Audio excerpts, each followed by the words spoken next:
Praise the lord. ప్రకటన గ్రంథం 14వ అధ్యాయం చదువుకుందాము.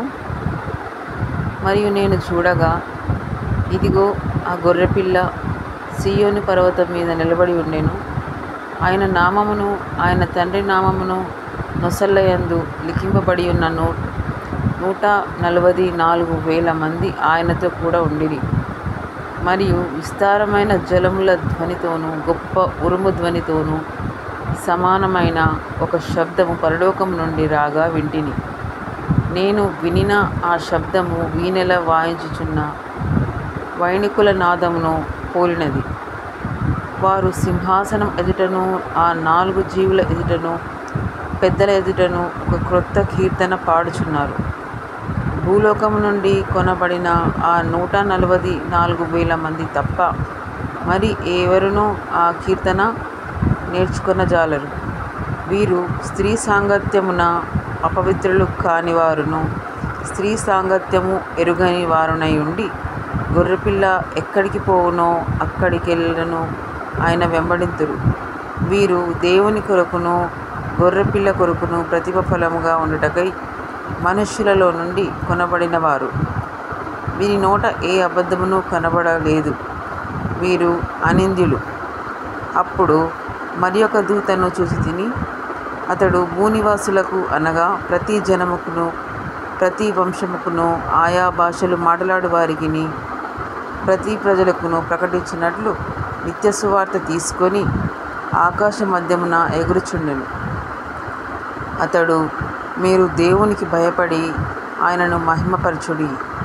ఆయన తీర్పు తీర్చి గడియ వచ్చెను కనుక ఆకాశమును భూమిని సముద్రమును జలరాశులను కలుగజేసిన వానికి నమస్కారము చేయుడు అని గొప్ప స్వరముతో చెప్పెను.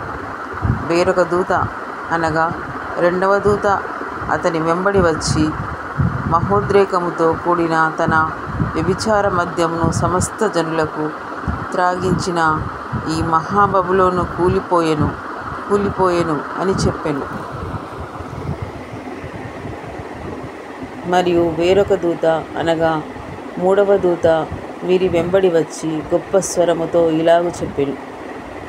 ఆ క్రూరముఖమును గాని దాని ప్రతిమను గాని ఎవడైనను నమస్కారము చేసి తన నొసటయందేమి చేతి మీదనేమి ఆ ముద్ర వేయించుకున్న ఎడల ఏమీయూ కలపబడకుండా దేవుని ఉగ్రత పాత్రలో పోయబడిన దేవుని కోపమును మద్యమును వాడు త్రాగును. పరిశుద్ధ దూతల ఎదుటను గొర్రెపిల్ల ఎదుటను అగ్నిగంధకముల చేత వాడు బాధింపబడును. వారి బాధ సంబంధమైన పొగ యుగయుగములు లేచును. ఆ క్రూర మృగమునకు గాని దాని ప్రతిమకు గాని నమస్కారము చేయువారును దాని పేరు గల ముద్ర ఎవడైనా వేయించుకున్న ఎడల వాడును రాత్రింబగళ్ళు నెమ్మది లేనివారయుందురు. దేవుని ఆజ్ఞలను యేసును గూర్చిన విశ్వాసమును గైకొనుచున్న పరిశుద్ధుల ఓర్పు ఇందులో కనబడును. అంతటా ఇప్పటి నుండి ప్రభువునందు మృతినందు మృతులన్న ధన్యులని వ్రాయమని పరలోకము నుండి ఒక స్వరము చెప్పగా వింటిని. నిజమే, వారు తమ ప్రయాణములను మాని విశ్రాంతి పొందుదురు. వారి క్రియలు వారి వెంట పోవునని ఆత్మ చెప్పుచున్నాడు. మరియు నేను చూడగా, ఇదిగో తెల్లని మేఘము కనబడెను. మనుష్య కుమారుని పోలిన ఒకడు ఆ మేఘము మీద ఆసీనుడై ఉన్నాడు.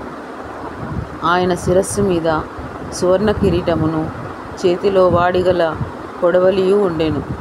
అప్పుడు మరి ఒక దూత దేవాలయంలో నుండి వెడలి వచ్చి, భూమిపై పండి ఉన్నది, కోతకాలము వచ్చినది, నీ కొడవలి పెట్టి కోయమని గొప్ప స్వరముతో ఆ మేఘము మీద ఆసీనుడై ఉన్న వానితో చెప్పాడు.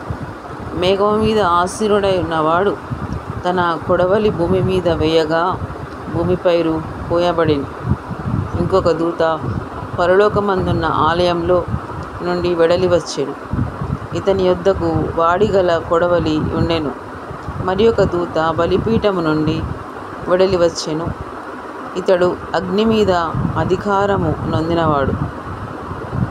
ఇతడు వాడి అయిన కొడవలి గల వారిని గొప్ప స్వరముతో పిలిచి, భూమి మీద ఉన్న ద్రాక్ష పండ్లు పరిపక్వమైనవి, వాడి అయిన నీ కొడవలి పెట్టి దాన్ని గెలలు కోయమని చెప్పెను. కాగా ఆ దూత తన కొడవలి మీద ఉన్న భూమి మీద వేసి భూమి మీదనున్న ద్రాక్ష పళ్ళను కోసి దేవుని కోపమును ద్రాక్షల పెద్ద తొట్టిలో వేసెను. ఆ ద్రాక్షల తొట్టి పట్టణమునకును వెలుపట త్రొక్కబడెను. 100 కోసుల దూరము గుర్రముల కళ్ళెముల మట్టుకు ద్రాక్షల తొట్టెలో నుండి రక్తము ప్రవహించును. దేవునికి మహిమ కలుగును గాక.